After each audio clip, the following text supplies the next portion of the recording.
Time flies when you got appetizers in your mouth. Let's talk about that.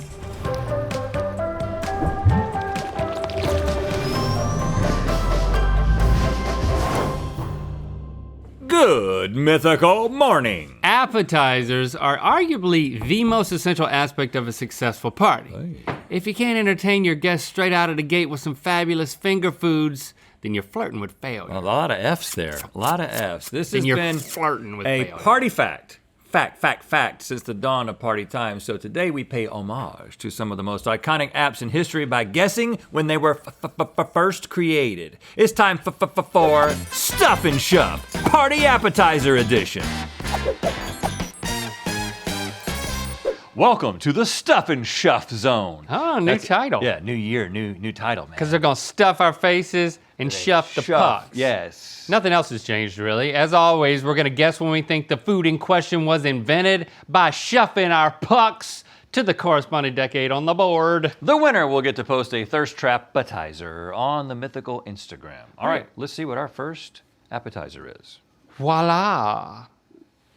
Take that. Well, New Year, I was hoping you'd do something cool. Well, I'm an arm down, man. Okay. Can't do cool stuff. Pigs in blankets. Oh. What a great appetizer. You know what? This might be one of your favorites. It is potentially the perfect app. You like a little smoky. Is it considered a little smoky inside of a crescent roll?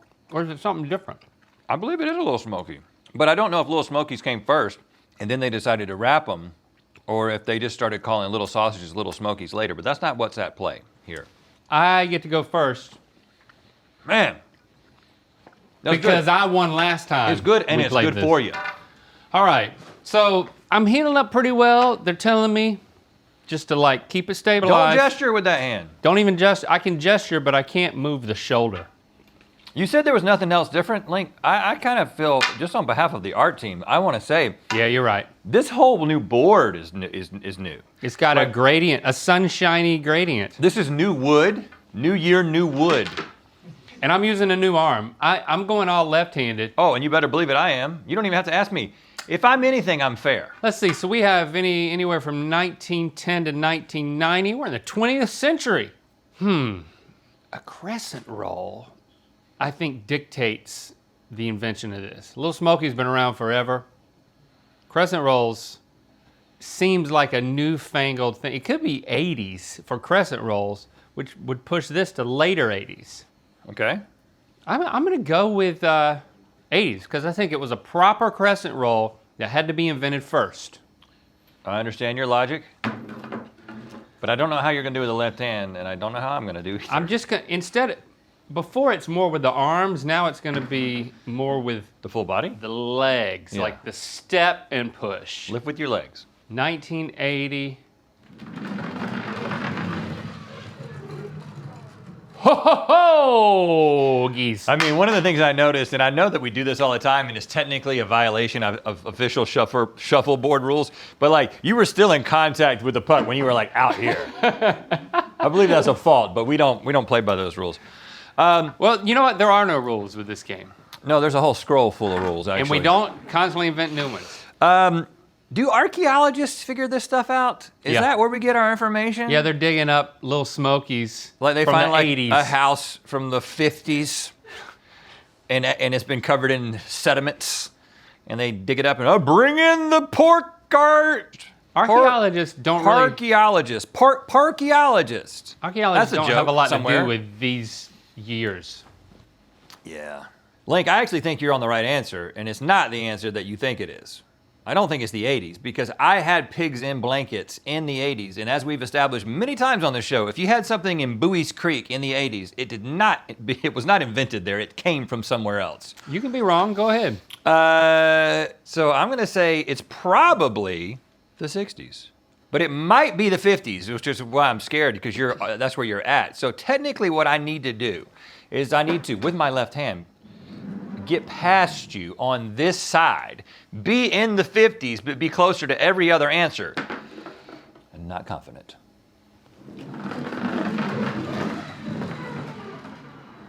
All right, that's what I tried to do, but it went a little bit to the right. A little bit to the right, but I still think I'm closer to 60s, which is what I wanted. I'm okay with this. As I'm sure you're both familiar, April 24th is National Pig in a Blanket Day. But what you may not know is that this party appetizer recipe first showed up in Betty Crocker's Cooking for Kids cookbook in the 1950s. All right. Yes! You nailed it. The 50s, huh? Give me a baseline. So, are they not crescent rolls? I mean, I don't know if they're a crescent roll, but I believe that was where your logic threw you off a little bit. Have another pig in a blanket. Make yourself feel better. Round 2. Let's see what a man with one arm does when you toss a cloche in the air.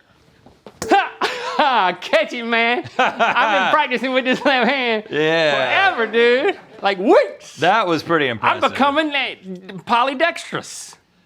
Well, you gonna do it with your feet or your wiener? I think polydextrous. Oh man, that's a challenge. I'm gonna rake this crap off the top. Oh, this is a bean dip. And then get to the layers that I like. Would you call it 7-layer? I don't know, but it broke the first chip, but I'm gonna leave it in there. Still and it broke in that one too. It is 7-layer dip. Have you guys never had this before? Oh, who do you think I am? Well, because you girl? said it's a bean dip as if it was a surprise. So I'm a big man. this is specifically 7-layer. Correct. You got to go first now. Yeah, I do. Is that a factor for you? The Going number first? of layers? It's a factor for the archaeologists. I'll tell you that right now. You're stuck on that. Well, I mean, listen. When fate gives you archaeology, you dig. There are 7 layers.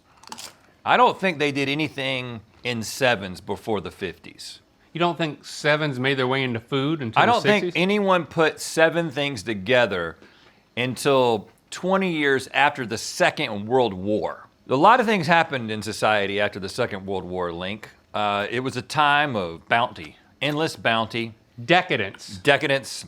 The possibility begins in the 50s. The invention waits around till the 60s. And that's when you do it.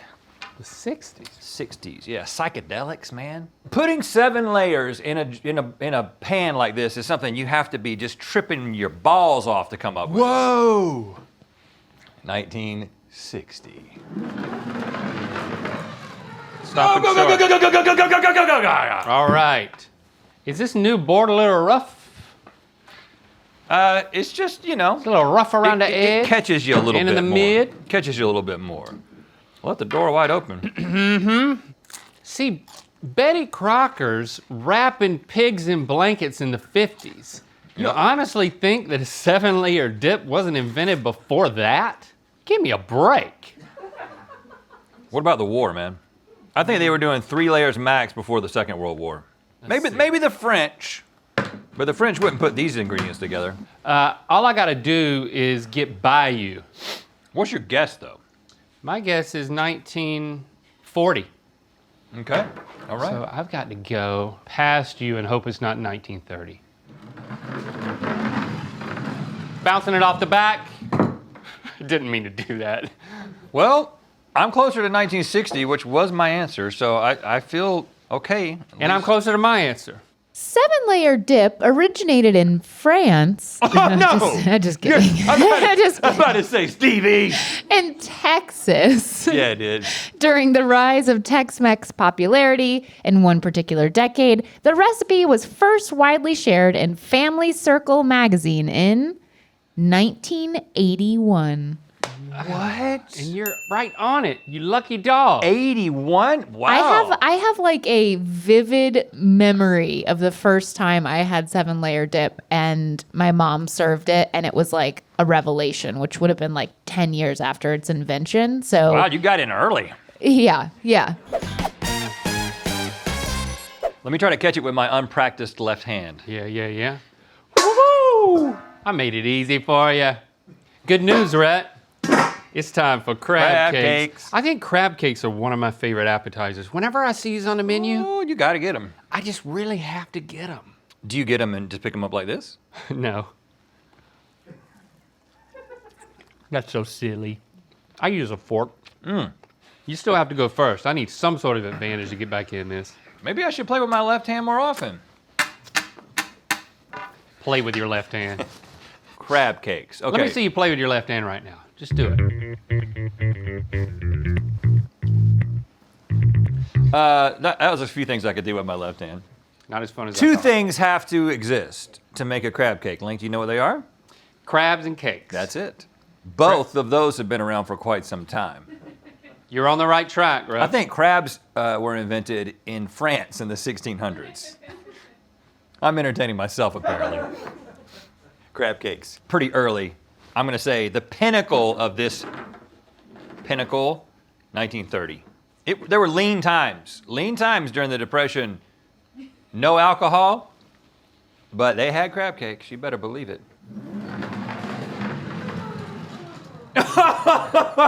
There you go. There you I'm go. still adjusting to. I don't know if it's the new board or the new hand. I don't know. It's that new hand, and it's all of it, man. We're having a difficult time. I think that crab cakes were invented to stretch the crab further. Oh, the great crab shortage. You know, yeah. The great crab shortage of 1920s corresponding with the Dust Bowl. Dusk Bowl? The Dust Bowl. Okay, that's different than the Dust Bowl. Dust Bowl. Oh, I thought you said Dusk Bowl. All right, so You can't lose, man. if I freaking don't get this You can't point, lose. It doesn't even matter what the answer I is. just got to get past you. But I not don't too have to far. go all the way to 1920, which I think is my answer.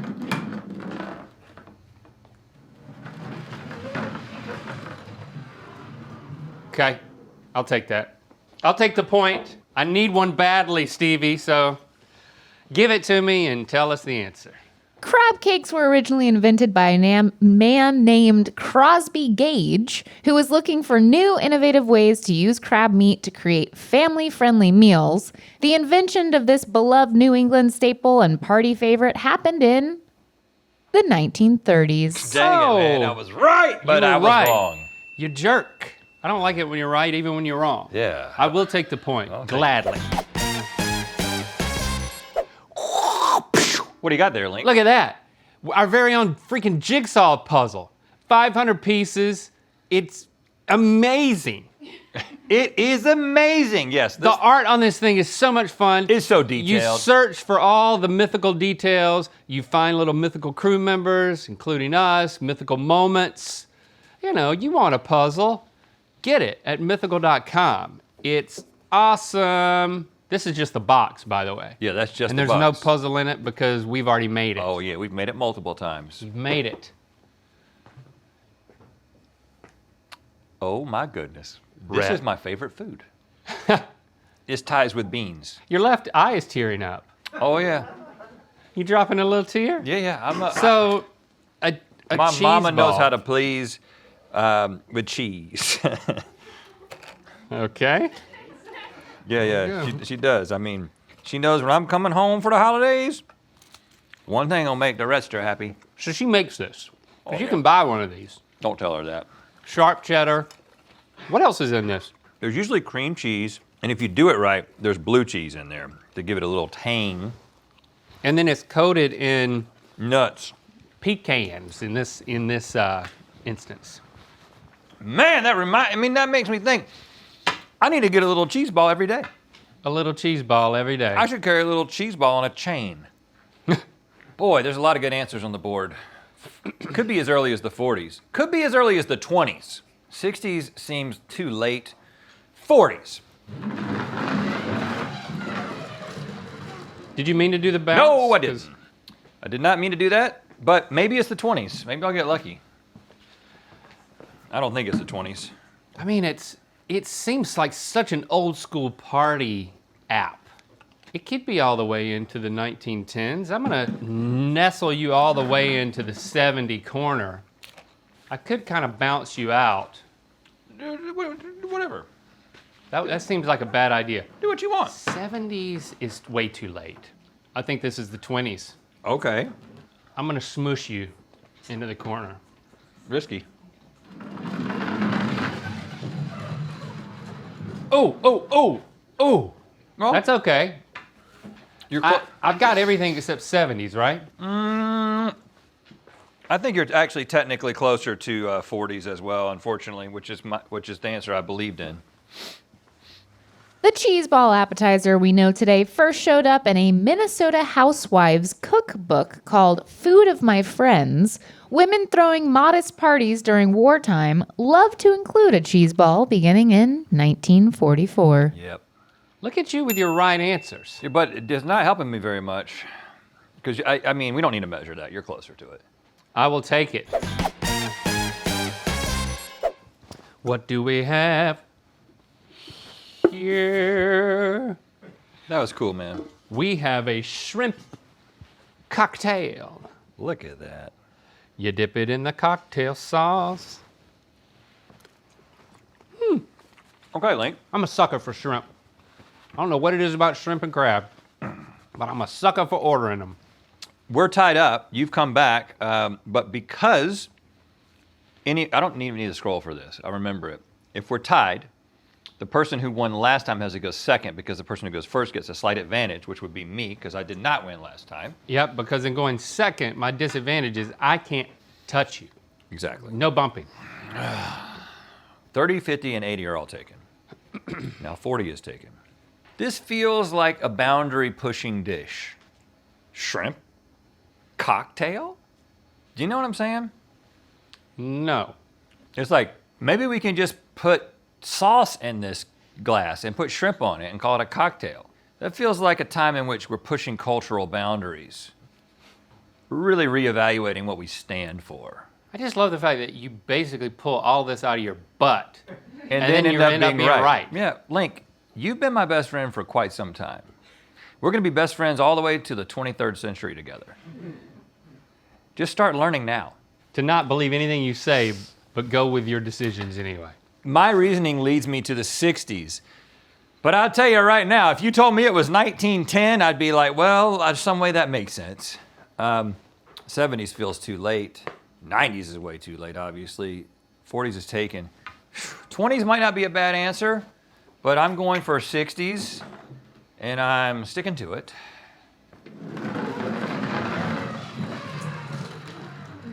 Whoa. Okay, all right. You overshot it a little bit. I did, but I ended up getting close to a couple other answers that are potential right answers. So if I touch you at all, that's the problem. If you touch me at all, I can put mine back where it was, and I can put yours on any space I want. I have to go with 60 because, I mean, the guy is just lucky as all get out with his answers. Lucky? Yeah. You said if you told me it was 1910, I would believe you. But what did I say? You admitted. What's my logic? What I learned is I don't listen to the logic, I just listen to the answer. 1960. That's what I learned. Do you have a logic? I just told you. Oh. I don't listen to your logic. I listen to your answer. But your logic is just taking my answers. At this point, yeah. Okay. Just so we're clear. So you're And going to I know try to that land in frustrates 60s. I know it frustrates you. You're going to try to land in the 60s without touching me? But yeah, I have to. You That's don't my logic. have to. I have to. It's not necessarily the right answer. Well, it's not 1990. 1970 is too late, too. It could be 1920. But if I change it now, I'm going to hate myself. I've got to go for 1960 without touching you. Ah, came up short. Yep. Okay, Link. Wow. You know what? Have a shrimp. Have a shrimp on me. One of these days, I'm going to use both hands again, and I'm going to show you what for. Okay. Shrimp cocktail, the popular it girl appetizer of this particular decade, implied glitz and glam and added a little bouginess, if you will, to your soiree back in the 1960s. Hey, man, listen. You got to admit, it's pretty impressive. Yeah. When the archaeologists dig me up, they're going to be like, this guy was right about a lot of things. Yeah, it's very impressive to be so lost, yet to find yourself exactly where you need to be all the time. Hey, that means I get to take a thirst trap photo with my appetizer of choice. Can I have, is a cheese ball handy? Cheese ball. Oh, thank you, Chappie. Okay, just. Oh, yeah. Sorry, Link. Thanks for subscribing and clicking that bell. You know what time it is. This is Victor and Yemi, and we're playing shuffleboard in Milwaukee. And it's time to spin the wheel of mythicality. Look how long that shuffleboard is. I mean, Yeah. dang. Well, I don't know. We couldn't adjust to that very You feeling well. a little inadequate? Yeah, I am. Click the top link to watch us find out what the difference between types of water really is in Good Mythical More. And to find out where the Wheel of Mythicality is gonna land. See the sights from the world of mythicality with the Mythical Jigsaw Puzzle, available now at mythical.com.